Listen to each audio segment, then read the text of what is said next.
Certain individuals find sexual pleasure through activities like being spanked, whipped, restrained, or having hot wax dripped on their skin. Others enjoy surrendering control to a dominant partner, following commands, or receiving punishment for their actions, sometimes without any clear reason. Some are aroused by verbal or physical humiliation during sexual activities, while others take pleasure in role-playing as a pet, a fictional character, or a submissive. These desires all involve deriving sexual gratification from elements of pain, control, or humiliation to varying degrees. The term BDSM encapsulates these sexual preferences and practices, standing for bondage and discipline, dominance and submission, and sadism and masochism. The last pair, sadism and masochism, combine to form the term sadomasochism, which is a subset of the broader BDSM umbrella.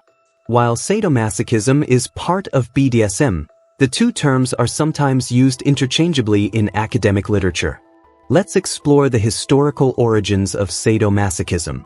In 1886, German psychiatrist and sexologist Krafft-Ebing introduced the terms in his work.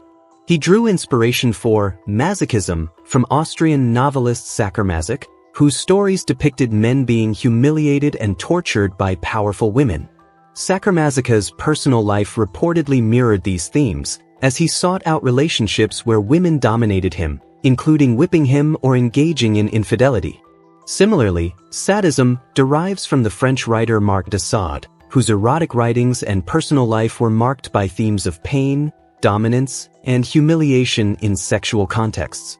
Sexual masochism refers to deriving pleasure from at least one of the following: experiencing pain, giving up control through restraints, rules, or commands, or feeling embarrassment or humiliation. Not all forms of masochism involve pain. Conversely, sadism involves finding sexual pleasure in inflicting pain, exerting control, or causing embarrassment or humiliation.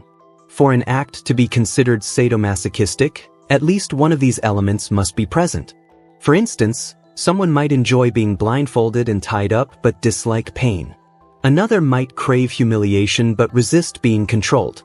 Alternatively, a person could desire both pain and control but not humiliation. These are just a few examples of the diverse ways masochistic desires manifest. Whether these desires are acted upon or remain fantasies, they are still considered masochistic. Most large-scale surveys on sexual behavior have overlooked sadomasochism, making it challenging to estimate its prevalence accurately. Even when studies address it, results are unreliable because many individuals are hesitant to disclose such preferences. A review of 88 BDSM studies found widely varying results regarding its prevalence, and researchers identified several reasons for this inconsistency. First, the specificity of survey questions impacts the findings.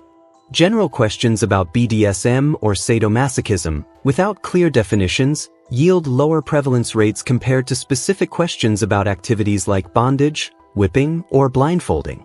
One study found that 46.8% of people had tried a BDSM activity at least once, but only 7.6% identified as part of the BDSM community. Second, results differ based on whether studies focus on BDSM fantasies or actual experiences. As expected, fantasies are reported more frequently than real-world practices. According to one study, 69% of people have fantasized about BDSM activities. Justin Lemmeller's large-scale U.S. survey on sexual fantasies, with over 4,000 participants, found that 60% had fantasies about inflicting pain and 65% about receiving it. BDSM fantasies are so common that only 4% of women and 7% of men reported never having them. People engage in these desires with varying intensity and frequency, and the activities themselves are diverse. However, the core of all BDSM experiences lies in the exchange of power.